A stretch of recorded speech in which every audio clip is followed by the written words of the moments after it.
Welcome to WTF Stories and Advice. I'm Caroline Cranshaw, hypnotherapist and total know-it-all. And today I have someone who I have wanted to have on this podcast before I had a podcast. Because she quite literally has the best fucking stories you have ever told. I'm just going to build you really up, no pressure. Yeah, great. Her name is Georgina. And Georgina is, how would we describe you, Georgina? Or you can just introduce yourself if you want, or should I introduce you? Introduce me, because I'll say something with expletives in. Oh, well, it's all fucking okay to swear on this podcast. You know me, I couldn't have a podcast without swearing. So Georgina is a journalist, an amazing writer, we'll say, journalist. She is a aid worker, has traveled the world helping people, is kidnapped more than once, right? Or is it only once? Have you only been kidnapped once, or is it? Only once. Oh, only. She's only been kidnapped. I've only been kidnapped once, and then they threw me out, so that was embarrassing. Yeah, so we've known each other a long time. A long time. And whenever we get together, people just sit back and basically watch us and say that don't they say we have our own language? I've heard that from. Yeah. We go into those, you know, when you have a really close friend and you have your own special language, and we both have nice accents. I'm a nice English girl and you're a nice gal from San Francisco. And I'm doing it now. I'm doing it automatically. We get into our own accents, don't we? And we just talk utter shite to each other and really amuse ourselves for hours and hours. So this is probably what this will be about. Yes. I don't know if we amuse other people, but no, I'm assuming we will. So should we say how we met? Yeah, you take that off. Okay. So I first met Georgina, how many years ago? 8, 9 years ago? No, longer. Fucking longer. I've been in England 9 years, and we knew each other I've been with my partner for 13 years, so yeah. Whatever you want. So we've probably known each other, 12, right? 12 or 11 years. We met around 2010, and how we met, I almost wasn't going to say on the podcast because technically it's a bit naughty, but it wasn't naughty how we became friends. So we met because Georgina came to me as a client. Amen.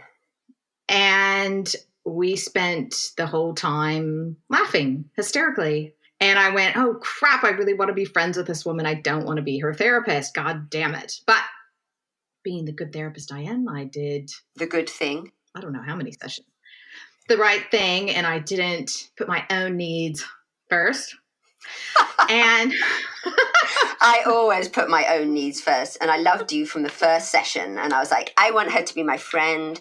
And I used to shave my legs because I thought that was important, because she does a lovely little toe pinch before she takes you into therapy. I don't know why, but she does. Do you remember? I used to pinch my toe. And so I used to wear skirts and I used to shave my legs. I don't shave my legs for many people.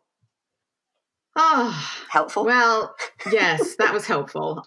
On the toe pinch, when I hypnotize people, I actually don't really do this anymore, but I would do this kind of induction where I would touch people. So I'd touch them on their head and I'd touch them on their shoulders and I would touch them on, not really their ankles. Sounds I don't think I would. Massively unprofessional, doesn't it? I touch them before I take them under. I like to touch my clients. Yeah, it sounds dodgy as hell, but I promise you I'm not touching inappropriately. So it was appropriate touching. And yeah, so anyways, we had a great time and the therapy ended and I was very sad because I really wanted to be friends with her.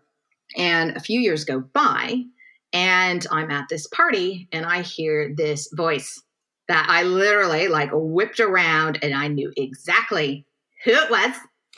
It was Miss Georgina holding court, telling some outrageous story. And I was like, oh my fucking God. And I just about knocked you over. Yes. And so then I remember we went downstairs at this party And it was in this beautiful Oh, house. God, gorgeous. Yeah. And I think they had like Warhols on the wall. And They it was fucking amazing. did, didn't they? Jesus, how did we not steal them? It's very unlike us. You would have been murdered. Oh, yes, that. She was Colombian. Maybe edit that out. I think I might. And so we go downstairs, and there's this woman downstairs who is going, that you knew, and she was going off about her boyfriend. Yes. Was he her boyfriend? Yes. And that he was boring, and she was over him, and she wanted to get, was just, and I remember thinking, what a bitch. And she was like, I just want him to leave because she wanted to hook up with some other guy, right? Yeah, yeah. And she mentioned that the guy was American. And I had noticed at the party, there was this very tall, he was 6'6", beautiful black man. Oh my God. Like you say it like you nonchalantly noticed. I mean, we're in Whitesville, New Zealand, right? There are very few black men in New Zealand, and he was a mountain of beautiful hunky-doriness, wasn't he? So it's not like, oh, behold, look. Oh, look, there's a, he stands out like a fucking Belisha beacon, and he's marvelous. Oh, gorgeous. Yeah. So I was like, wait a minute, is that very, stunning black man upstairs that you're talking about? And she said, yes. And I was like, right. And you and I just walked upstairs, and I went right up to him, and I said, all right, darling, come with me. And he was like, huh? And he just literally just stood up and walked out of the party with us. And we had someone outside. I can't even remember who was driving. And we went to this like very exclusive nightclub. And like if your listeners are in America or like LA or San Francisco, like manage your expectations of what an Auckland exclusive nightclub. People didn't urinate on the floor is exclusive, right? So yeah, okay, maybe not exclusive, but there was a very long line to get in. True. And I don't wait in lines to get into nightclubs. I think I would have to now, being in my 40s. They'd be like, get in the back, old bitch. No. But at that point in my life, I was like, nah, darling. And you were like, leave it to me. And you walk right up and you get your phone out and you started saying, telling this story about how you were a PR person and there was some star who you were representing and let us in now. And they were like, what? And so you get on the phone and you start like pretending to scream at somebody like, they don't have us on the list. How dare you? You are fired. You're stomping your feet, screaming, and this, and I'm laughing. See, Why? Yeah. Guy is with us going, what the fuck is going on? These women are insane. And they let us in. Oh, my ass is clenching. My sphincter is up by my throat. Oh my God. Yes, I do remember that. The horror comes back to me now. Yeah. And we had a fabulous time, and we are that sealed the friendship. And just to put that in context, in case many of your people are listening from LA or somewhere glamorous, I'm English, right? The only thing we do well is Q, right? This goes against every fiber in my English being. And so I was obviously drunk when that happened. But what a night. And I don't know if we should say this here, but also the girl who was like, oh, this guy is boring, he's cramping my style, also scared the shit out of us, right? She was hardcore. God love her, she was hardcore. But I remember you telling me, because I was like, how do you know that woman? And you were like, oh, I met her at some party, and she came up to me and she said, I want to eat your cunt. And you were like literally? Are you like a cannibal or are you a lesbian? I'm not sure. I don't think it would have been softly over my clitoris. I think it would have like been a full-on bite. And I would have let her do it because I was very frightened. I was very frightened of her. And I was like, could we start maybe with an elbow or something less important to me? But she made me be her friend, and I acquiesced because I was terrified of her. And She was not like, a good reason to be friends with people. But back in that day, that was a good enough reason. And I remember some other girl came up to her and she said something like, "You fucking look at me again, I'm going to punch you in the tits." And I was like, goodness me, punch you in the tits. And we were firm friends from then on, just literally through fear. The other girl, not us. You've never punched me in the tits. No. Or bitten my vagina, which are things I look for in a friendship, really. That's not something I offer as a friend. Me. But I do remember you showing me your vagina on your wedding day. Oh, yes. Well, it's like an initiation ceremony, isn't it? I don't remember that, but I was also very drunk on that day too. You just pulled up your skirt and said, "Look how cute it is." And I had something done to it? Like, did I have it bejazzled or something? I don't remember, but I remember laughing and saying, "Okay, put your vagina away. It's your wedding day." The blushing bride that I was. That was a crazy day, right? That was a crazy day. I'm almost thankful for blackouts because I can only remember half of it, but it wasn't your usual wedding day story, was it? No. But what I can say for you is you gave one of the best speeches I have ever seen on that day. Oh. And because I remember going, "What are you writing? Like, have you prepared?" Because for me, like, especially at that time in my life, to do a speech was like months of preparation and practice and refining. And you're like, "Oh, I'll just come up with something on the day. It's fine." And I'm like, "What? No, you can't wing it." And you're like, but I don't think I'd ever seen you do a speech at this point. And you stood up and for 45 minutes, you talked with no notes.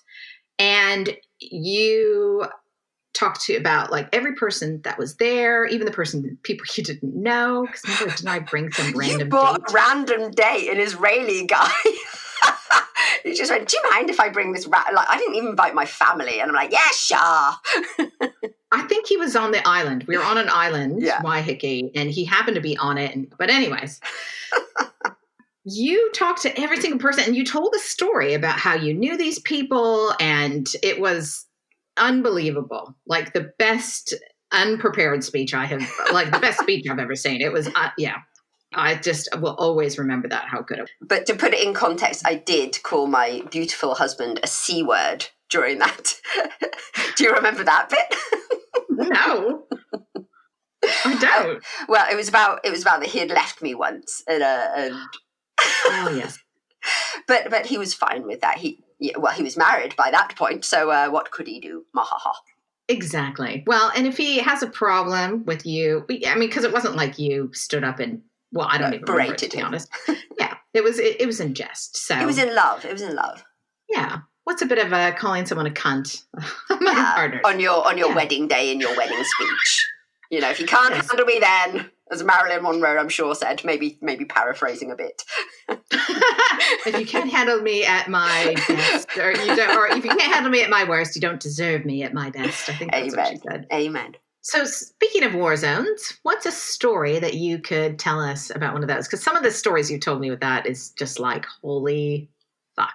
Obviously, you were kidnapped once, but let's save that one for another time. Tell another one. And it's not that impressive, unfortunately. I can lie to make it sound better, but basically, he got sick of me in about 30 minutes and slung me out. But anyway, it was crazy. And what's interesting about it was, and I'll be totally authentic about this. I became a humanitarian and an aid worker not because I'm a spiritual beacon of light.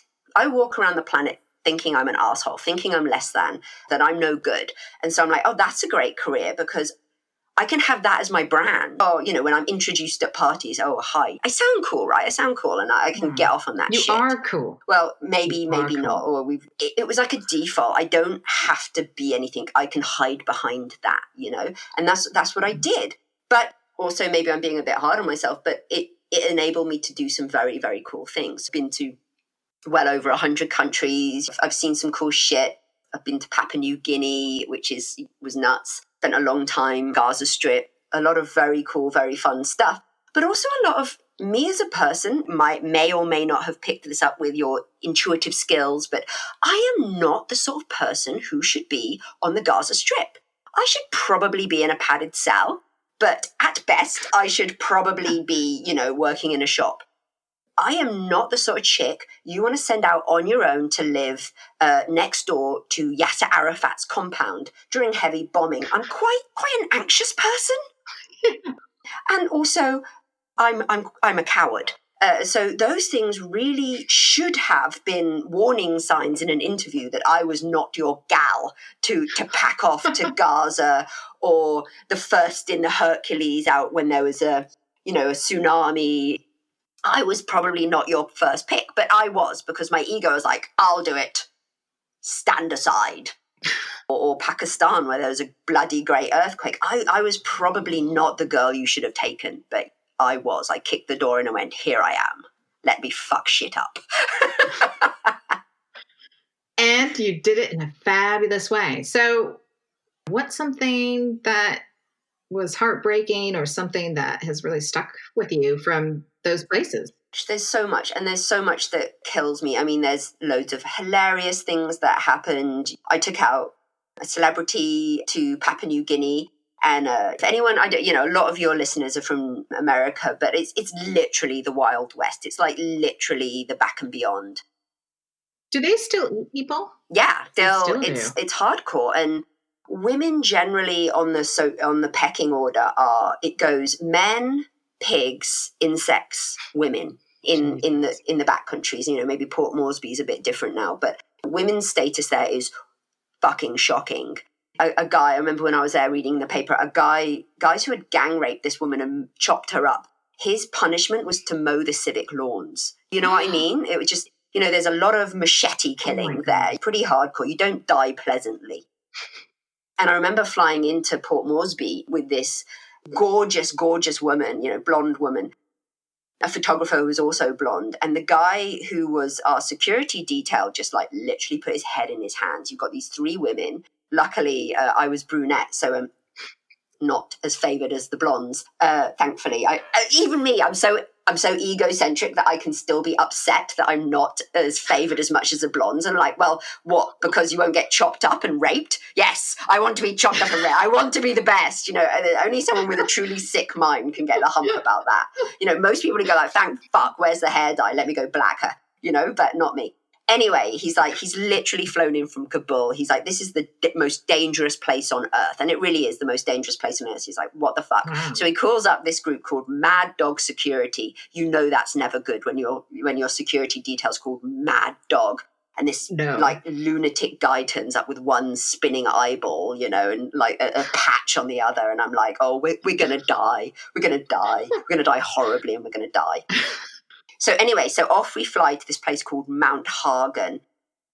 And very funnily, we go to a place called Minge, which I don't know if that translates in New Zealand or the US, but that basically means vagina. And I'm English, so I can't help giggling at that. Minge is an English term that the prostitutes used to shave off all their pubic hair to hide the fact that they had, mange. What do you call it? When they what are the little creepy crawlies that crawl around on people's crabs? I don't know why I know that. Wish I hadn't jumped in quite so quickly then. And so the prostitutes would shave off all their pubic hair, but men would feel down there to see if they had done that, because that was a sign that they had crabs. So they would make a minge wig. So a minge is a vagina wig.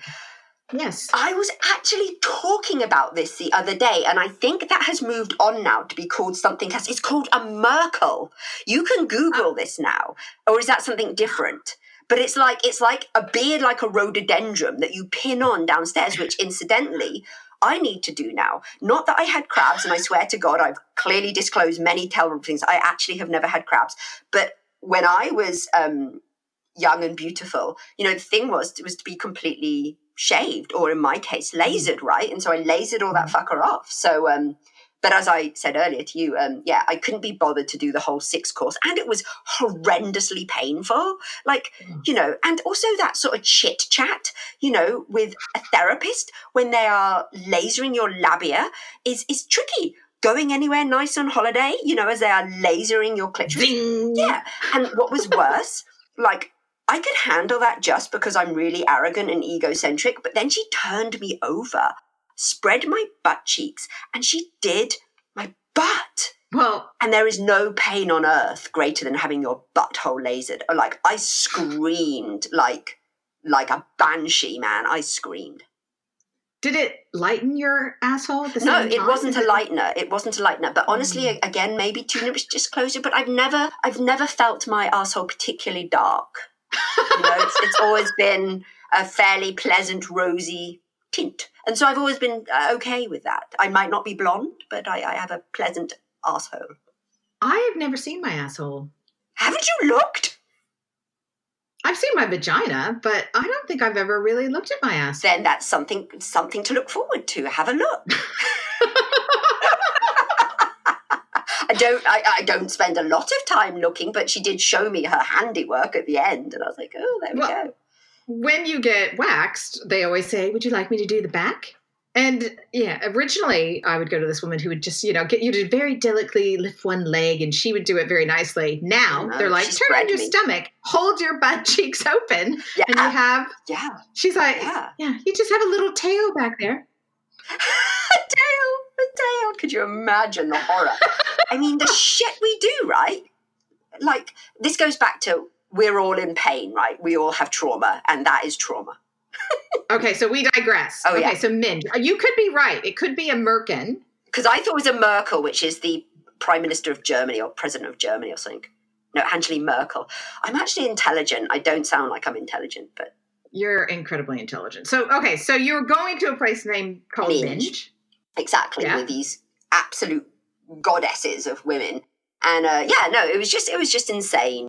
The poverty there is just almost freaking biblical. It really is olden days. We went to a centre that looks after women, and the abuse that they have suffered is just insane.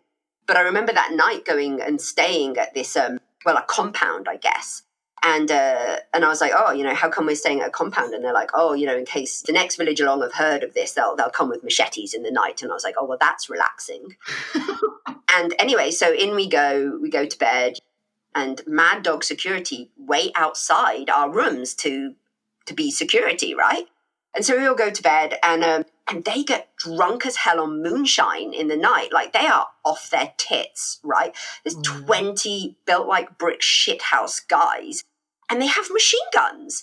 And so they decide it'll be fun and games to start firing that into the night sky. And I remember waking up and thinking, like, okay, we're either going to die, right? But I'm actually too tired to deal with this right now. I thought, if they break in, I'll jump out the window. But until that happens, I'm just going to try and sleep.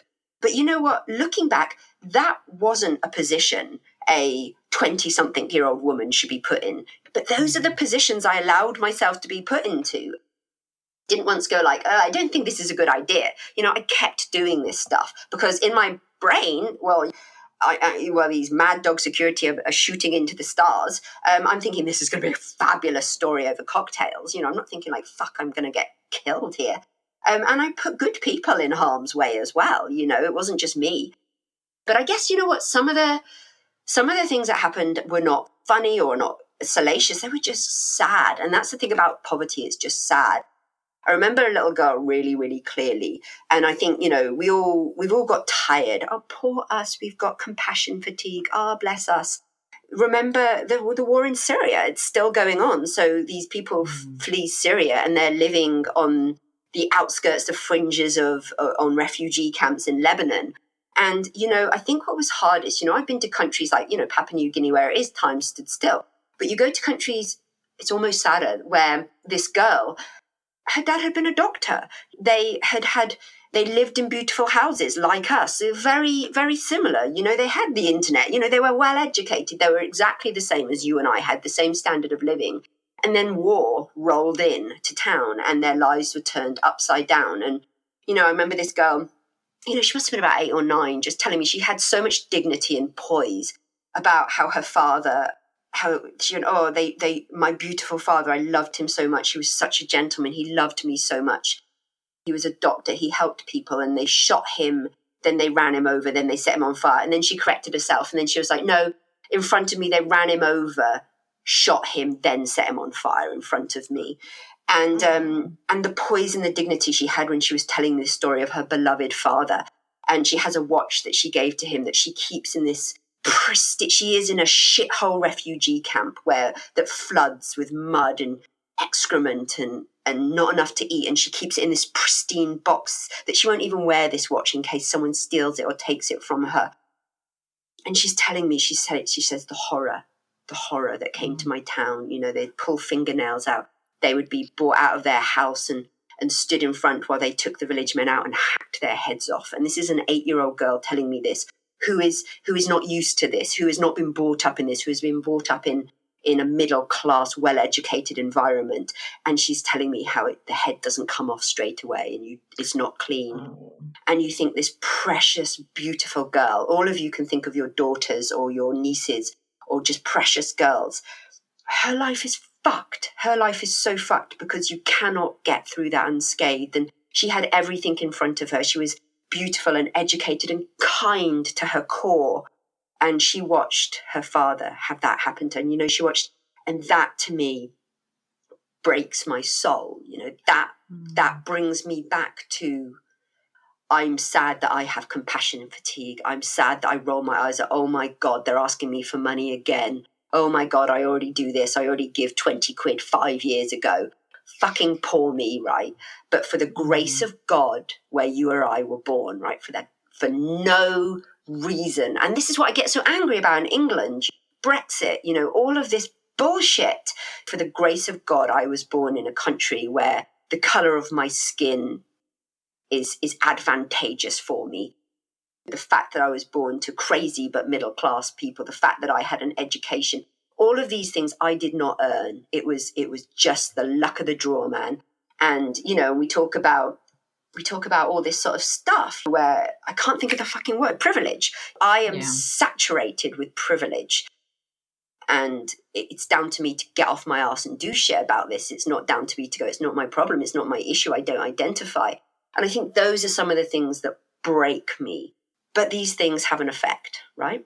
But with that privilege, you went to these countries and you had these people tell their stories and you helped those people. And by helping them tell those stories, you helped raise funds. Yeah, right? and I'm not going to pat myself too much on the back for it because it was awesome. You know, I got to brag about going to the best countries in the world and doing all this cool shit. But yes, you know, a byproduct, again, no part of me, but a byproduct of the skills and talents that I was given, I was able to write stories. And, you know, it's such a privilege to be able, you know, people say to me, I was so moved. My life was changed. I don't see that in the same way. And I think we all have gifts and talents, you know, that aren't of me. You know, I believe strongly that whatever my higher power is, whatever God is, gave me some gifts and talents. And what I have to do is I have responsibility to use that for the best good, right? And I didn't realize that's what I was doing at the time. But I look back and I go, okay, yeah, I see that helped. And I see that, you know,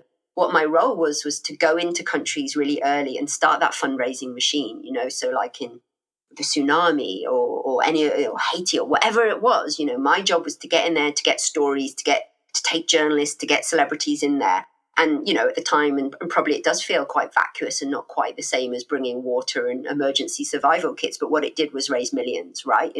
And not off I don't take responsibility for that. I don't take praise for that.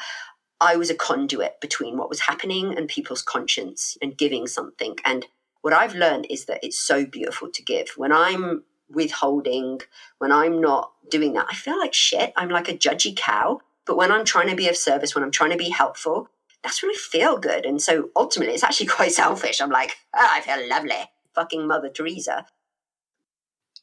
So what's interesting with Georgina is we always had a lot of fun. We did. Probably too much fun. We did. But the past few years, how long has it been? You have been in recovery. You have gotten sober and not as wild and crazy. Yeah. So tell me, what kind of sparked that for you? What made you decide? What made you realize that you had a problem and that you needed help? So and I use this word sparingly, agog, that I did not know that I was an alcoholic. But I had no idea, right? Because to me, an alcoholic was an old bum on a park bench smelling of wee. And I wasn't an old bum. I wasn't on a park bench, and I most certainly didn't smell of wee, darling. It was Joe Malone all the way. Yes. And so I clearly didn't qualify for an alcoholic. And also, like, my brother was an alcoholic. You know, he was everything that screams alcoholic to me. You know, he was drank a litre of vodka a day. He was HIV positive, not that actually that you need to be HIV positive to be an alcoholic, but he was taking every sort of drug, antiretroviral he could get his hands on. He had pancreatitis 4 times before, you know, he was 25. He had a pacemaker fitted at 28, and he was dead before he was 30.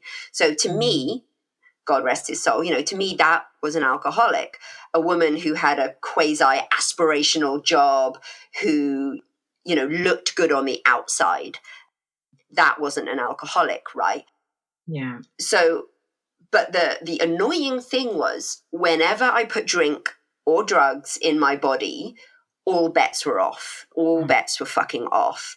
And our friendship can testify to the all bets were off. You know, anything and everything could have happened.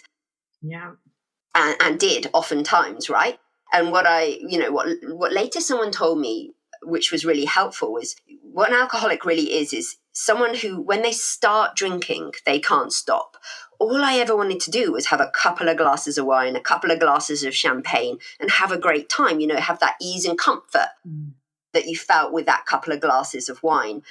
And when you try and stop, so when I'd done some fucking horrendous act or been a complete bastard or whatever it was, I was like, right, I'm never going to drink again. You know, that remorse the next morning when I couldn't remember what had happened, when I drove drunk, when I'd done all sorts of shit, horrendous things that I never thought me as a nice, good middle-class girl would do, but did. I swear off the booze. And then I can usually make it till the first time a mate goes, oh, you weren't that bad. Oh, you were quite funny, really. And then I'm red rag to a bull. I'm off again going, actually, fuck me. I'm the life and soul of the party.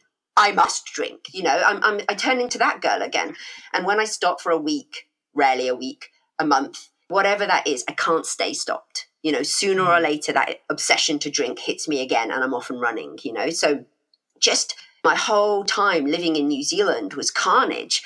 But it was a lot of fun as well. You know, I didn't have a lot of those yet. You know, there was a lot of fun. Like I said, I didn't look like what I thought an alcoholic should look like. I was wearing designer clothes. I was driving a shit car. I did have a nice car, didn't I? I had a convertible BMW. That was all right. And an Audi and all that. So, you know, on the outside, things looked pretty good. But on the inside, I felt less than. I always felt different. I always felt like I didn't deserve to hang around with you. Caroline is gorgeous, funny, intelligent, beautiful, all of these things, hilarious. I never felt good enough. You know, I had friends who were in the media, who were on television. I never felt good enough. And alcohol felt like, as soon as I had that, I felt I belonged. And I guess, learning just years of making a complete and utter asshole of myself, you know, and I guess the consequences getting worse and worse and worse. But the denial was so big. You know, I remember leaving someone's house once in New Zealand. You know, I was so fucking drunk, but I decided to drive home, right? And I was absolutely paralytic. And by this stage of my alcoholism, this seemed fine, right? This seemed okay. Whereas, you know, a few years before, I was like, holy cow, what am I thinking? But I thought, I got in the car and I thought, I'm all right. And I remember driving around this corner and thinking, shit, because, you know, I'm from England. And I'm in New Zealand, and I'm like, I can't remember which side of the road I'm supposed to be driving on. And I thought, I know, brilliant idea. I'm a smart girl. I'll drive 30 seconds on the left-hand side of the road and 30 seconds on the right, because at least 50% of the time I'll be right. Sweet as. Oh, and I remember Jesus. driving around this blind corner at St. Heliers, and then a car coming towards me on the side of the road that I was. And I was like, I'm supposed to be on the other side. So I swerved over to the other side. Like, good to know. You know, at no moment, you know, if I tell normal people that, they're like, what the hell are you playing at? But the next morning I was just like, oops, shouldn't do that again. And of course I did. But all of those things, normal people would be going like, are you insane? And I was just like, well, I just can't be asked to wait for a taxi. I justified all that stuff. So it was many, many close calls over many, many years. And yeah. Was there one in particular that kind of triggered you? I can remember you before you left calling me, and you had gone to a work lunch, and you had gotten incredibly drunk. I think you all were drunk. And you were going back to work, and your boss was calling you. So you call me, and you're like, "What do I do?" You hypnotized me. And I was like, "Okay, you listen to me." And so you put the phone on speaker because you're in a car full of people, and you're like, "It's my therapist. Everybody, listen." And I must have been so professional. Yeah. And I was like, "You are sober. You are sober. You have answered is sober." And then I do you remember that lorry almost run us down as you were talking to us? Because we were all standing in the middle of a road in Penrose, and a lorry came. A truck, you mean? Yeah, it's for American listeners. They're not they won't know what a lorry is. A big fucking vehicle. Yes. Or I remember, and I'm like, go home. Say you got food poisoning. Don't go to work. And then you called me from the bathroom or the toilet, and you're like, "I'm hiding."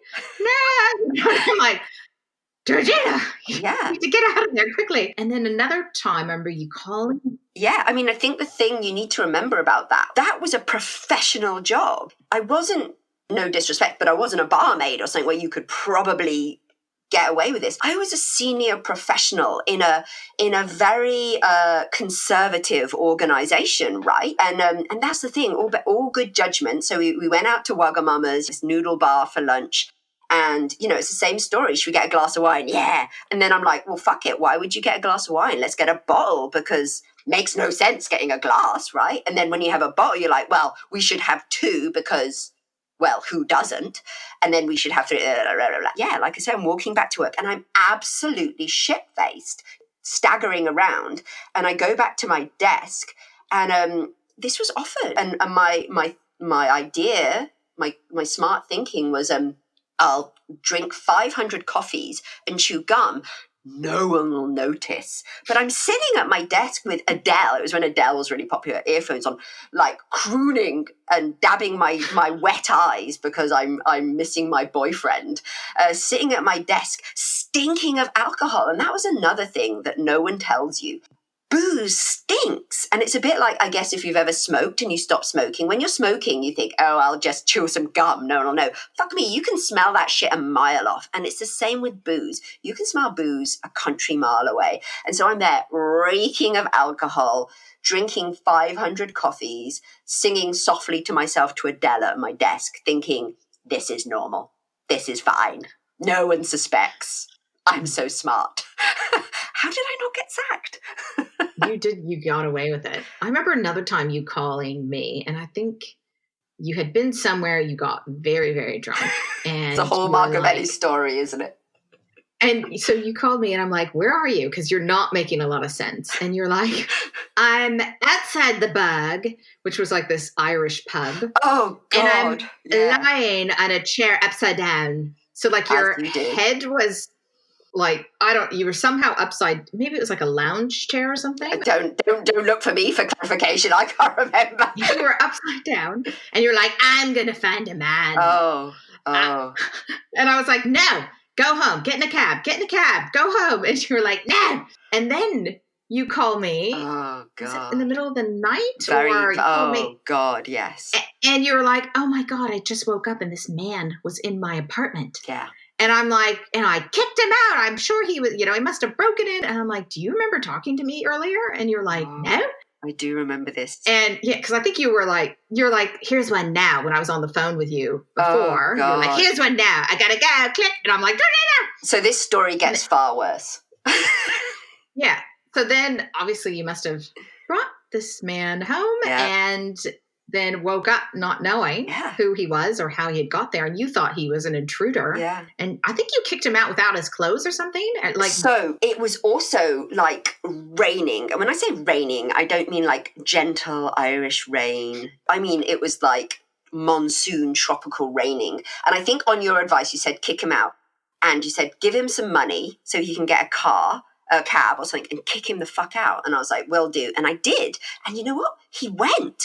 But he didn't. I remember at the door going like, I've got like 40 quid I could give him. And he's like, well, he hasn't asked for it, so I won't bother. And I kicked him out. But you know what? This is horrendous. Going back to the story before, the girl I was actually drinking with, I think, and I can't be sure, but I think that guy turned out to be her husband eventually. Like, not at the time, thank God, not at the time. But I've had to run away from that friendship because I can't actually bear to think that I think the guy that she ended up marrying was that guy, because I think I've talked to you about this before. So that's awkward. But this is the thing, the skeletons of drinking past haunt me at every stage. And, that's part of my journey now, is like making this shit right, because I've done some awful things. And I got to make them right. I run like a hare because that's adult. So when anything's uncomfortable to me, any behavior is uncomfortable to me, I've forgotten about it, I've justified it, and I've run away. Man, as you know, I have moved countries to get away from awkward conversation. That's how much of a pussy I am. I'm like, well, this is awkward. I'll move countries. And I do, and I think that makes it better because I turn my back on everyone and everything and I bury my head in the sand. But sooner or later, what actually happens is I can't look myself in the eye anymore because I've slowly and surely, and that's the thing, there wasn't any big, huge moment. It was just one feather-light straw on my back after another that just slowly eroded my self-esteem. And when I thought to myself, finally I just wasn't the person that I wanted to be anymore. I was just an asshole. And ultimately, there's nothing funny about that. There's nothing endearing about that. It's just a bit of a shit person looking back at you. And that's when I was like, I wasn't drinking for fun and shits and giggles anymore. I was drinking to take the edge off. I was drinking to numb out. I was drinking to forget all this bullshit. And I thought I could stop any time.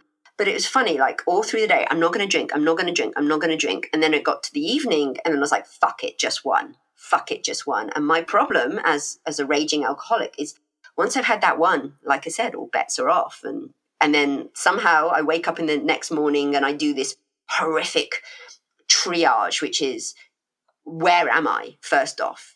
Where the fuck am I? So I've come out of blackout. So what blackout is, I drink and drink and drink, and then at some point I forget everything. I have no idea, which is actually a bit of a blessing because I often don't know the half of the cringy shit I did. Where am I? And then if I go, okay, I'm in my room. What's my husband doing? A, is that my husband next to me? And sometimes it wasn't. B, is it my husband? Has he got his back to me? Am I in a shitload of trouble, or is he cuddled up to me? And I'm like, if he's cuddled up to me, good. That means it wasn't too bad. If he's at the other end of the bed and I've got the cold shoulder, I'm like, oh fuck. And then I'm like, okay, where is my car? Where is my phone? Where is my wallet? And then I do this god-awful triage of looking at my phone. Okay, who did I call? Have I got 17 missed calls of people going, are you okay? And I'm like, oh my fucking God, what did I say? And then I go to Facebook and I see 17 notifications. What have I posted on Facebook? And it was never witty shit at that time. It was never like something, oh, aren't I charming and funny? It was like, help, I'm lost. And then everyone's like, dude, are you okay? And I'm like, I'm in a strip club and I've got loads of strip club money, papier-mâché to my body, and I've woken up with a hamburger and a gherkin on my face. It's not cool shit, right? And in that moment, you could put a lie detector on me and I would be like, I am never drinking again. Never, never, never.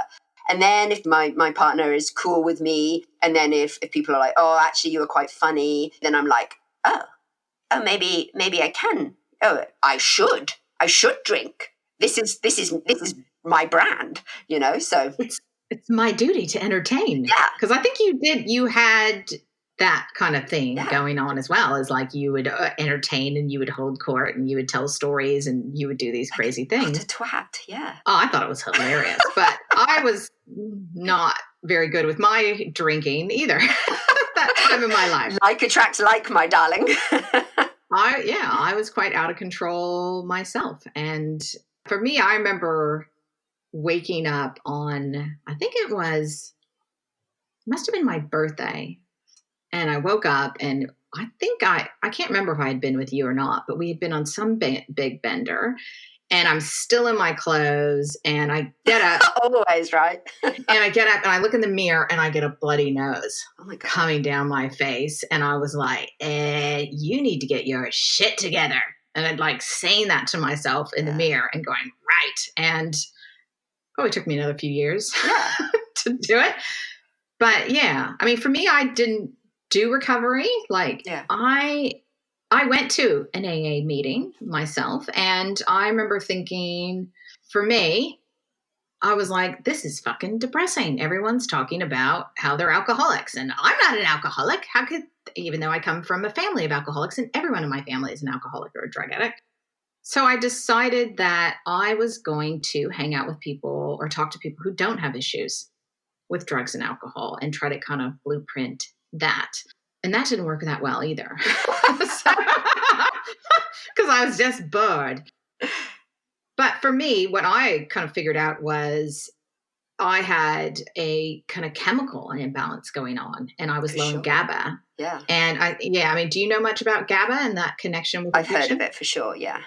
And so when I started taking stuff to boost that, and I stopped drinking for a period of time, and I do still drink, but very, very not often and not to excess. But yeah, I know you consider yourself in recovery. Yeah, I mean, I'm in recovery, and I couldn't do it any other way. But there are many ways to recover, and I think here's the thing: is that we're all recovering from something, right? I'm a passionate believer of that. I don't think, not maybe all is a bit grandiose, but I think most of us are traumatized, recovering from something. I don't think you can get through life unscathed, and it doesn't matter what it is, whether it's narcotics, whether it's alcohol, whether it's sex, whether it's spending too much, whether it's being codependent, whether it's all of the above. I can fucking tick most of the above, right? At different times. Same. What it is a painkiller, right? Because I am trying my best to navigate this crazy world, and I'm looking in all the wrong places, right? And so for me, today, I'm not drinking, I'm sober.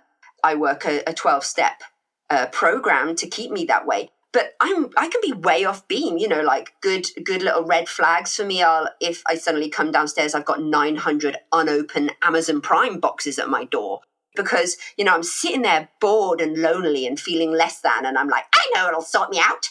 Ashwagandha, a copper tongue scraper, and some sort of coffee enema from Amazon Prime, right? All of this shit. And I think that will make me feel better instead of sitting there for a hot minute and going like, what the fuck is wrong with me? What's going on inside of me? What can I do to self-soothe? And I go for the quickest, easiest method, which for me at the moment is spending, right? Spending on Amazon, because I go, I know it's a buildup of toxins on my tongue. So if I buy an Ayurvedic scraper, my life will be amazing. I mean, what the fuck do I expect to happen from this? But in that moment, that gives me that, well, you'll know better than me, that dopamine release, that little release of feel good, right? That gets me through that bored, lonely, shitty moment. But it doesn't work, right? Because by the time that said tongue scraper that's going to answer all my fucking problems arrives, I can't even be bothered to open it, right? I can't even be bothered. I've moved on to the next thing. And I can do that with buying. I can do that with my husband. I abdicate responsibility to him. I'm like, it's your fucking job to make me feel good. It's your job to make me feel beautiful. It's your job to make me feel loved. And when he doesn't play my game, I'm like, you're a shit husband. I'm going to file for divorce. Instead of going, well, dude, it's your fucking job to make you feel better. Stop going outside of yourself. And I want to, because when my husband goes, oh, you're beautiful, it makes me feel good for a nanosecond. And I'm like, my brain will completely come up with like, oh, he's got to say that. He's got to say that. So it doesn't do any good in any case. But I keep going back to those same worn out shit that I always do to try and make me feel better. And unfortunately, what I've discovered for myself is I have to do the hard work, which is such a ball ache. But the good thing about doing the hard work is I get to live somewhat comfortably in my own skin and in my own head, which I never did before, right? Yeah, that's the thing. But and I think that's a really common thing with people. When you stop one addiction, we kind of replace it with something else. I've certainly done that with spending. But I love that saying, like trying to satisfy yourself or make yourself feel better with things is like taping sandwiches to your body and expecting it to alleviate your hunger, right? It has to be from within inside of you. It can't be on the outside. But we all want quick fixes, don't we? We want quick fixes because doing the work takes time and effort and discipline. And those are three things that I don't have, I don't want, and, are alien to me, right? Discipline. And it's messy and it's hard work to look at yourself. And I know for me, it would cause me a lot of shame, like thinking about the stuff I've done or the stuff I've done to people. And it's better just to go, oh, it wasn't that bad. I was hilarious. They were lucky to have spent that time with me.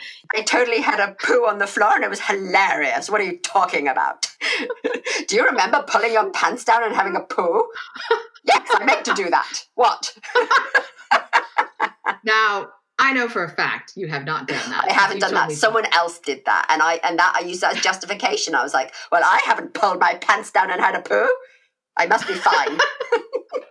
As I was squatting next to them, weeing on the sidewalk, judging them. Look at that fucking skank having a poo. I'm having a very decent pee on Ponsonby High Street, which is a very shishi high street, by the way. I'm sorry, but having a wee and a shit are two very, very different. I draw a line at having a shit in public. But to be fair, I have shown my husband, he was then boyfriend, a poo once. But it was magnificent. It was huge. And so I had to take him to the bathroom to show him. And I couldn't flash that shit. It took a long time. I digress. Wow. Had you been constipated for? Well, you know me, right? I like this full disclosure, but I am one constipated motherfucker. I can't poo to say it's like shards of charcoal. It's since then I've taken a lot of flaxseed, which if you suffer from that, then I recommend flaxseed. But yeah, at the time, so it was a thing of beauty. And then I remember, for some reason, every time you'd see me, then it became some conditioned response that you had to poo. So you'd see me, say hello, and be like, I have to use your toilet. Yeah. I think it's a natural therapist in you. You relax me, and my bum goes, it's safe. It's safe. You can shit now. You can shit now. You're in Caroline's house. Well, speaking of constipation, this is what the fuck stories, and advice. Yeah. I'm not sure if I've talked about constipation on the show before, but I had the same problem. And so what I used to do is I used to take mega doses of vitamin C and magnesium, right? And that would sort me out. But it was like massive doses. And then I started getting like real hormonal issues. And what I realized is that if you take massive doses of vitamin C that doesn't have bioflavonoids as a woman, it actually lowers your progesterone significantly. Wow. So this can actually trigger a miscarriage. Like if I ever get a woman that doesn't want to keep the baby, I'm like mega doses of vitamin C, no bioflavonoids, and they almost always lose it. Wow. So don't do that if you're pregnant, if you want to keep it. But I digress. Then I found this supplement called Mag-O7. It's oxygenated magnesium. You can get it from iHerb. I now get another one I get in New Zealand. But oxygenated magnesium, I call it the shit. Because for whatever reason, literally, it is the shit. Yeah. You just take it at night and you wake up in the morning and you poo like a normal person. Wow. Who knew?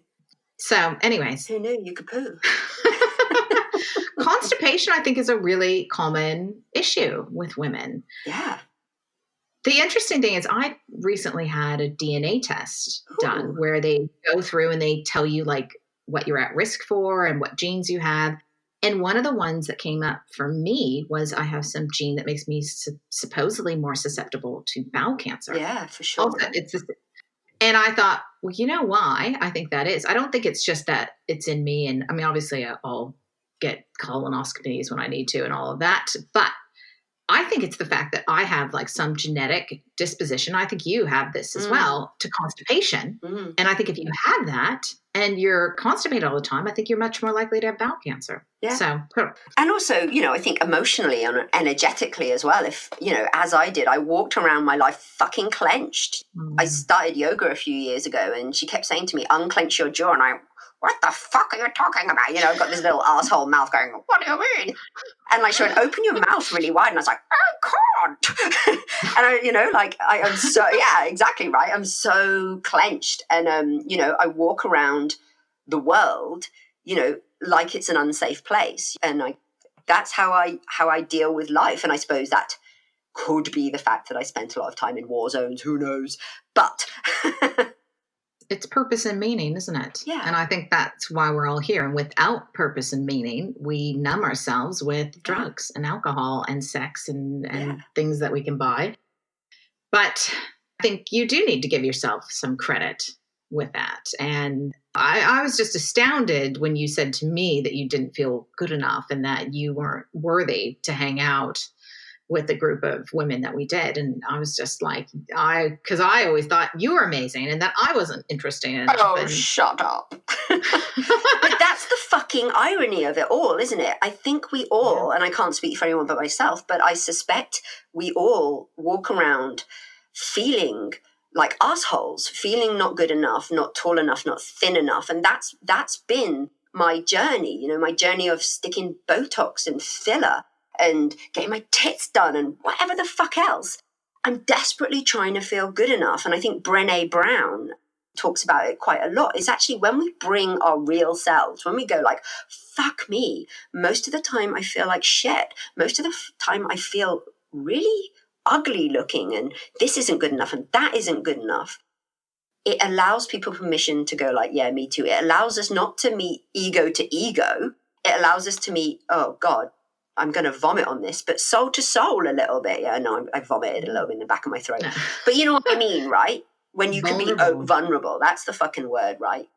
When we can all put down the pretense and the bullshit and the filter and the filler and the fucked up behavior. I love a bit of F alliteration. And we can go, you know what? I'm all right. Do I wish I was 4 pounds lighter? Yes. Do I wish my chin was a little less big? Yes. Do I wish all of these things? Yes. But actually, I'm all right, man. I'm all right. And that's where I'm striving to be. And I don't often get there, but I'm there more often now, right? And perfect is boring. And when you're like laughing too loud at boys' jokes and, you spend your life sucking your belly in because all this stuff is shit. And if anyone's listening in your 20s and 30s and stuff like that, here's the good news that someone said to me once and I didn't believe them. And maybe you won't believe me until you get there. But getting older is fucking awesome. Because even though I don't look as good as I did in my 20s and 30s, I don't care as much. Maybe it's because my eyesight is going and I can't see whiskers hanging off my chin or shit like that. But also, you just don't fucking care as much. No. And weirdly, I probably look better because I'm more comfortable in my skin. I always remember the barometer being, is it Halle Berry? Is that her? I remember people going, oh, well, she's 40 and she still looks fabulous. And I mean, I was early 30s. And I was like, oh, good, I can still be fucking hot. Because that's all that mattered to me, right? That was my exchange with the world. I'm allowed to have some space in the world if I am skinny enough, pretty enough, funny enough, whatever the fuck enough. I'm not allowed to be here just because I'm here, right? I have to earn my spot. And that's exhausting, man. And you can only carry that shit round for so long before you have to put it down. And I think that, coming full circle to a question you asked maybe 4 hours ago, was why I ended up in recovery, because I couldn't carry that shit anymore. Well, and I think that is the message that society sends us, is that our value is on how fuckable we are and how young we look and how big our tits are and how small our waist is and how big our ass is. Well, even though that's still crazy to me because all I wanted was a smaller ass. And now apparently it's good to have a big ass. And it's good to have pubes now. Who knew? Right? So, but the thing is that you don't keep your looks forever, or you don't keep your youth forever, right? And if you put your value on your looks and you are fucked. Yeah. You are royally screwed. You have to value yourself on something deeper. Yeah. And also, I think, and this is another thing, through vast and diligent experimentation, you are always fuckable. There's very few things men won't fuck. Honestly, out the other side, I don't know why I fucking lasered my vagina. I don't even know how I washed sometimes. Honestly, men fuck anything. They fuck pies, they fuck pigs. You're good. If you're sucking your belly and sticking Botox in your head to be fuckable, honey, save the money. Most things are fuckable to men. Sorry, guys. Exactly. Yeah. Yeah. It's funny. I'll get a lot of women coming to me. They want to lose weight, and I ask them about their love lives, and they're like, oh, well, I'm not going to date until I'm this certain weight and no man is going to want me. And I'm like, oh, have you never seen an overweight woman with a boyfriend? Yeah. And they're just like, oh, no, I see that all the time. And I'm like, yeah, here's the fucking spoiler that men love women. Men love all women. Like, I'm like, I'm to my husband, like, oh, she's totally your type. And like, he's like, which doesn't make me feel bad. He's like, babe, all women are my type. And I'm like, oh, good. Ow. Like, so, and what a shit barometer as well. Like, my worth is only valued against what someone else gives to me. I remember, and I'm acutely aware that the younger me would have sat here going, yeah, well, you're just saying that because you bitches are ugly now and you lost it. And I'm like, yeah, maybe so, right? Maybe so. But I would not trade the 20-year-old me for the 40-year-old me. My head was like cats masturbating to tinfoil. It was a train wreck. I don't know why I said that. Go with it. It was a fucking carnage. And now I wake up in the morning and I'm fairly serene most of the time. I'm mostly like, it's morning, instead of, oh my fucking God, what did I do? What did I say? Where am I? Oh, I'm going to get sacked. Oh, I'm going to do this. Oh, everyone hates me. I'm too fat. Oh my God, get on the scales. Fucking let me numb out on coffee and sugar and Jesus. And, I thought I was fairly normal because I wasn't injecting heroin between my toes. But that is not a comfortable way to live. And I think it is. But it's a common way to live, isn't it? Yeah. And I think there's something to, with what's going on in the world, there is something where things are changing and shifting. And I think priorities are changing as well. That's a good thing, right? Yeah, I think it's a really good, it's not good what's happening in the world, but I think it is going to change the world in some ways for the better. And that's good. And that's what revolution brings, isn't it? And it's kind of long overdue. I think we've all had a radical reassessment of what really truly matters. And it's a gift. Not often do we have our arses so acutely on fire that we question. Again, it's radical triage. It's like when your arse is on fire, you really evaluate what matters to me. And those things that really matter is not a fucking tongue scraper, is not how big my arse is not indeed whether my asshole is pink or a darker shade of brown. It is, who do I love? Who do I want in my bubble? Who matters to me? What matters to me? And, and I think we've all done some of that. And I think the key is to try and remember that because life will get back to normal. We're all catastrophizing and dramatizing, but even in the world wars, very similar emotional experiences, the Spanish influenza, life did, as we are proof, did get back to normal. We have to remember when life finally gets back to normal that this shit was really important, because we're all scurrying to get back to normal, because we're all scurrying for even ground, for a sense of safety, which ultimately is an illusion. It is an illusion. It is an illusion. But how they got rid of the Spanish flu was they social distanced and they wore masks. Yeah. San Francisco was terribly affected by the Spanish flu, and it was mandatory to wear a mask, and you would be, I think, fined $5 or something. Yeah. But all these kind of anti-maskers that say they're going to die, and it's just like, oh, Jesus. Yeah, well, in the UK, it's pretty much mandatory now. So it wasn't for a while, and we were like going, how very fucking dare you? I'm not going to wear a mask. But you know what? I fucking love masks. I think I'm going to come out of the back of this wearing a fucking full burqa. It takes pressure off your face. Like, seriously, you don't need to wax your lip. You don't need to double chin. I can sit there with that stupid bemused look on my face, which I have 90% of the time. I don't have to worry that I'm sitting there with my lip curled and a double chin and a bit of plaque on my teeth. I'm good, man. My eyes are my best feature, so that's all you can see. I'm like, fuck me, this is awesome. I don't have to deal with people's coffee breath. I don't have to fake laugh at people's jokes. I'm happily going to wear a mask long after this. It takes so much pressure. Funny. Well, in New Zealand, we actually got rid of COVID for a while. We had 100 days without one single case, and then we have had a resurgence. And they don't know how that's happened. It's just one family. I think it was Brits bringing it over. I do apologize. Probably, but no. Just some family got it, and they go to church, and they went to church, and they went, all the people around them. Christians. And so let's blame them. Yeah. So it's like 110 people now, but it's still like 110 people out of 5 million. But what's interesting is Trump. Have you heard how Trump is bashing New Zealand and saying how... I try not to, honestly. So he's come out in the media and said, oh, New Zealand, they all tried to make us feel bad because they said they got rid of it. And now they have this terrible outbreak. Oh, my God. Like they had so many cases yesterday. And the day he's talking about, we had 6 cases. Yeah. Yeah. And how it's all over for New Zealand. And he said this he said it at like 3 different rallies now where he's bashing us, saying that, we thought we had it good and now it's all over for us. Oh, well, that's the hallmark of any good leader, isn't it? Point and dance with glee at someone else's misfortune, like I'd be so thrilled to be led by someone like that. And don't get me wrong, I'm not a massive Bozza fan either, but you know what? Wait, you would be thrilled to be led by... Oh, you mean you're talking about Jacinda or you're talking about Trump? Yeah, no, I'm saying that as an English person, it's very easy for me to go, what the fuck?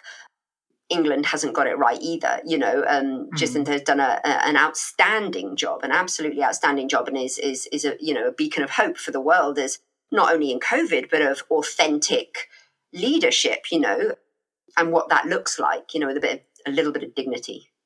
The thing is, you wouldn't know that over here, though. You should hear what people say about her. Well, that's that they suggest that it's all planned, that they have like somehow leaked COVID because the election is coming up.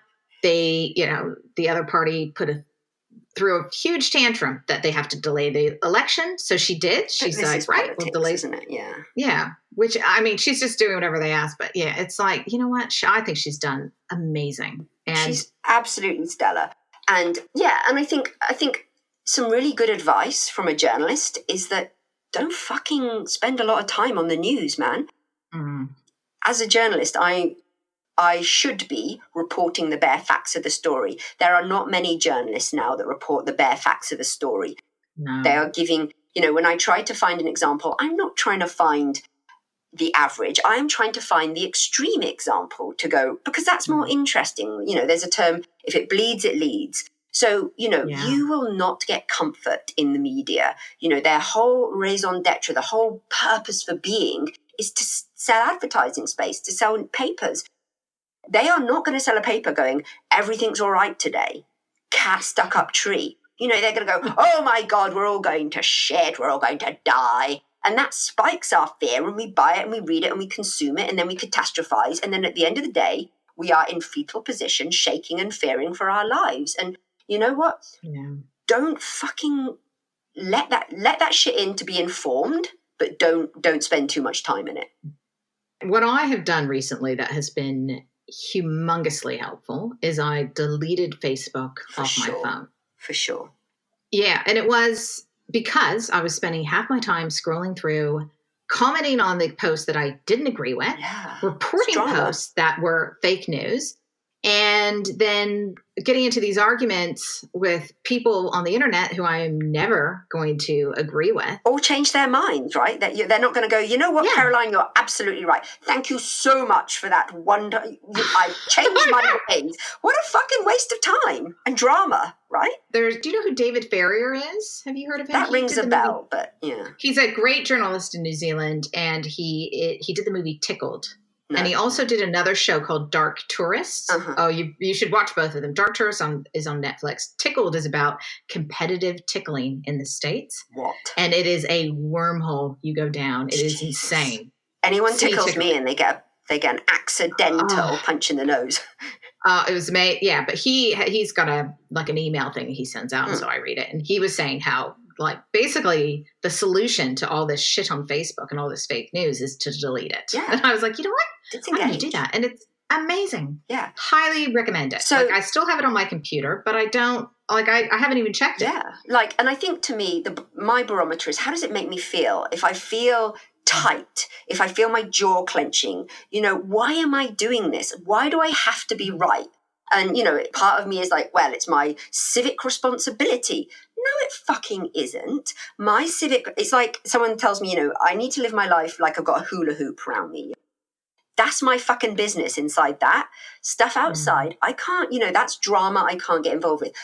Does that mean I don't vote? Does that mean I don't demonstrate in productive, useful ways? Absolutely. I use my privilege, I use what power I have and what sense I have, very little, to do what I can. But I draw some boundaries, right? And fucking having online battles, it's not going to work. I have never once met a troll or indeed a normal person with a strong opinion who will go, thank you for your wisdom and insight. I stand corrected. I've just fucking spent my time. I've wasted my time, and I've got stomach acid. Yeah, and probably constipation. It's crazy. But what scares me is that's where people are getting their news, and I'm seeing people that I respect. And what prompted me to delete it was there's this woman who I really, really respect, and she is a great practitioner of what she does and really knows her stuff. And she wrote this post on that, how, like, she did a recent CPR training and how they're saying, do not do mouth to mouth anymore, like with CPR anymore. It's too risky with COVID. And what you do is you cover their, like you pull their shirt up or you put something over their mouth and you do chest compressions. And she did this post of like, this is the most ridiculous fear-mongering thing I've ever seen. And even when, we had the whole HIV thing and AIDS, mouth shields were good enough. So I'm sorry, a mouth shield is good enough and blah, blah, blah. And I'm like, that is incorrect information. HIV is not spread through saliva. It is spread through blood or semen or vaginal secretions. You know what I mean? Unless you're giving them cunnilingus. Ooh, vaginal secretion. I know. Don't look their vagina and you'll probably be okay. But that shouldn't be where you're doing mouth to mouth, darling. No, that's the wrong lips. So I was just, and I'm like, do I say something? This is wrong information. Yeah. She's a medical practitioner. Don't say anything. I really respect her. And then I couldn't fucking help it. So I went, HIV AIDS is not transmitted through saliva.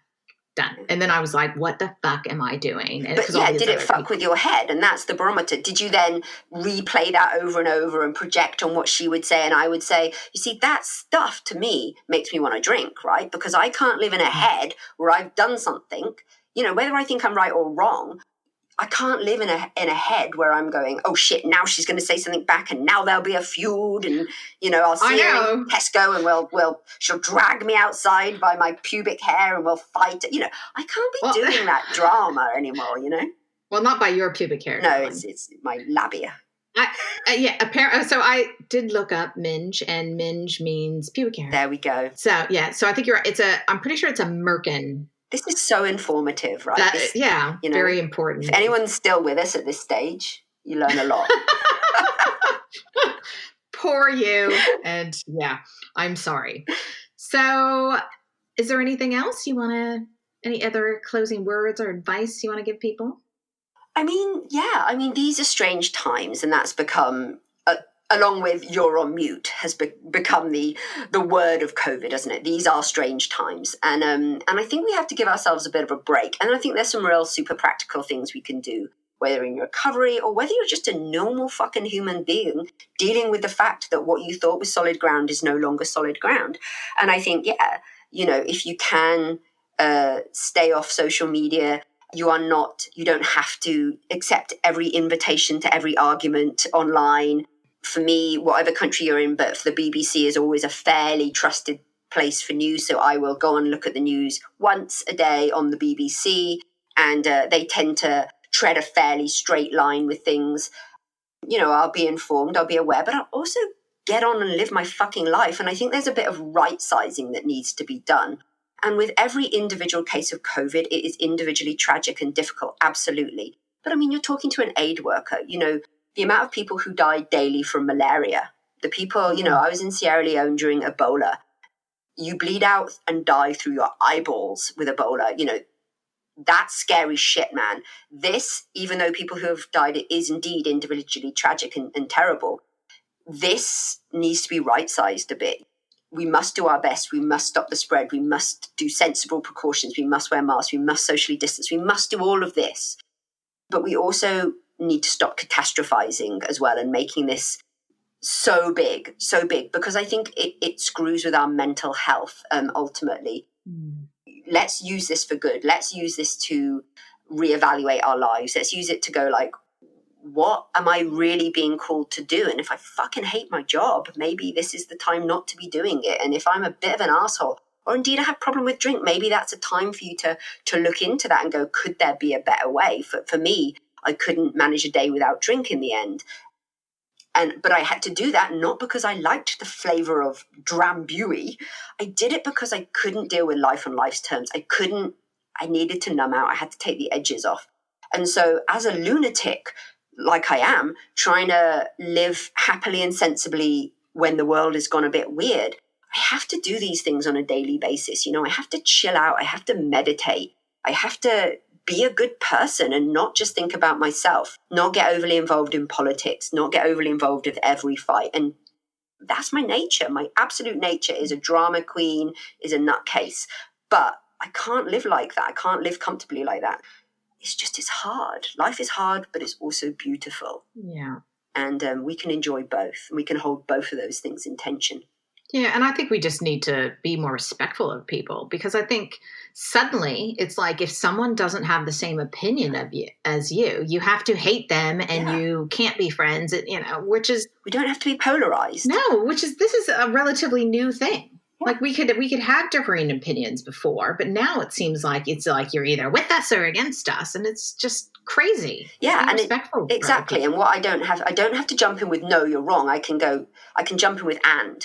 I hear what you're saying, and this is what I think, not but. Yeah. And we're all on individual journeys, right? We all have backgrounds and we all have triggers that we don't know about. This lady that you were talking about, might have had some significant triggers that we don't have, right? That we're all doing our best. And when I face the world with the idea that we're doing our best, that may be true or that may not be true. But if I believe that people are doing the best they can with what they've got, my experience of the world is better. Mm. And ultimately, I'm a selfish bastard, so that's good. So if I rock up with that person going, she's doing her best, my teeth don't clench. I don't want to punch her in the throat. All of those things feel better to me, So that's how I have to navigate life nowadays, because any other way is too fucking hard. Yeah, and I think the thing is with a lot of people with what's happening, and the people who are kind of like think that this is a plandemic, that think that this is some conspiracy. They've got too much time on their hands. Who knows? Yeah, well, and we're always being manipulated in some way by governments or God knows who, right? That's a fact. We are manipulated. But when you look at like New Zealand, for instance, right? We have 110 cases and we have 9 people in hospital. Yeah. And several of them are on life support. I think 3 or 4 of them are on respirators. And that's really tragic. Yeah. Yeah. But that's a high percentage. You wouldn't say 100 people with the flu would have that much. This to me shows it is a serious thing that is happening. And so we should be social distancing and wearing masks when we're in close quarters. And absolutely. But people see this as impinging on their freedom. But also what I'm seeing is all this stuff about how it's all sex trafficking, and that the crazy stuff that's going on with people, they're getting all triggered about all these children that are disappearing. And it's like we went from Black Lives Matter to All Lives Matter. And now it's the whole sex trafficking thing. And it's just like, oh my God. The thing is the world is so big and so vast. We have never been more connected than now. Mm. I know about a pig farting in Argentina now, whereas, and my parasympathetic nervous system, my nervous system can't cope with the billions of trauma and chaos that gets broadcasted to me every day. Yeah. And so, how do I handle that? To me, I don't think it's productive hanging around spouting conspiracy theories. Like, to me, I think, what do I need to do? How can I be of service? Stop. If you're binning this and you believe it, fine. I don't have any problem with that. But also do something. I think Gandhi said, and I'm going to paraphrase horribly, but if we want to change the world, that starts with us, right? So I'm going to try not to sit here spouting shit about shit that I don't really know about. I'm going to go out and see if someone needs a hand. I'm going to go and see if someone is on their own and needs some food delivered to them, because that takes me out of my own self, my own narcissism, my own crazy, and my own fear. instead of pointing the finger outwards and going, these bastards are doing this, I've got to keep looking at myself and keep looking and going, what can I do to make a difference? And that's not because I'm motherfucking Teresa. It's because I can't live in the world. I can't do it any other way. It hurts too much, right? And I'm about pain avoidance, really, apart from the lasering my anus. Other than that, I'm mostly about pain avoidance. Is that a good enough one to end on?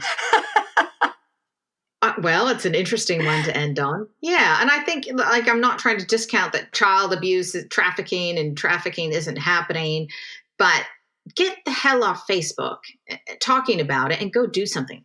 There's lots of organizations that you can, I think in New Zealand, and I think actually also in the US as well, ECPAT is great. Give a donation, man, and that's the thing. If you're so riled up about it on Facebook, well, follow that through with action. Follow that through with exactly. Where are you buying your cheap labor from? What are you doing? What in your personal behavior are you condoning? Is it suddenly, maybe not sex trafficking, but modern day slavery? Are you ranting on Facebook about modern day slavery, but buying that super cheap fucking top that costs you $10.99, but you won't buy clothes from somewhere that has an ethical line? We're all, and I say me as well. I'm that person. I like to point the finger out. I'm that fucker who likes to stand on my pedestal and beat a drum, but I'm also that fucker who likes to go to Glassons or Walmart or whatever that is and buy a cheap fucking top. And I will not shop at Walmart. You know what I mean, though? But the point being is I can sound holier than thou, but my point is my reflection is, what the fuck am I doing about it?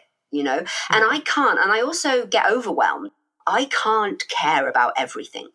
I can't care about every single thing because that brings me to inertia. I get overwhelmed. So what were the things that really speak to me? What are the things that I'm really passionate about, that I really believe in, that really speak to me and move me? That's what I do something about. And I trust that someone who is super passionate about global warming, about, not that I'm not, but you know what I mean, about child sex trafficking. I've done a lot of stories. I've been to those countries. I've seen it happen. I've interviewed those little girls in Bangladeshi prostitutes, in Cambodian brothels, in Thai brothels, and fucking in New Zealand too. Let's not get it wrong. And in the US. Yeah. We are all tainted with this shit in broad daylight, hidden in broad daylight. Start at home, though. Start doing something about it. Get your fucking ass off Facebook and Instagram and hashtagging and shaming everybody because they're not as outraged as you are, and go do something. Yeah. When you have a finger pointing out, you've got 3 pointing back at you. And I had to check that I definitely had 3. I don't know if that talks to my maths level. Your thumb doesn't point backwards unless you're doing that. So, yeah. Wow. I am high off self-righteousness now. I'm going to go on deep lunge downstairs and go, I am amazing. I told them. You are, darling. Well, thank you so much. My pleasure. And we're definitely going to have you on again. No. Yes. My armpits prickled all the way through from fear. You're fucking doing it again. That's it. Let's see how many If I have to fly to the UK, not that I can leave the country, I will psychically send spirits to make you do this podcast with me. And I believe you. No, I'm not kidding. Sorry. And on that note, thank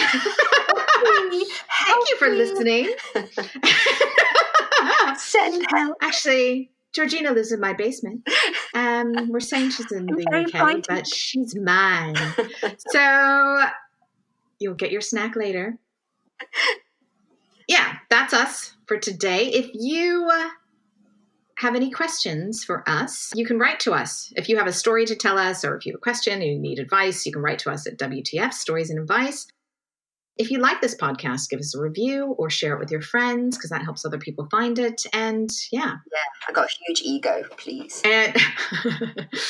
And yeah, we'll be back because I'm going to force Georgina to do it again.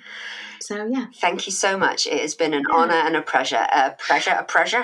You see, I have such a face for radio and such a voice for radio, but no, you do not. It's been very frightening. Yeah. Well, I'm glad. So, well, that's us, and we'll be back soon. Bye. Love you. Bye. Bye.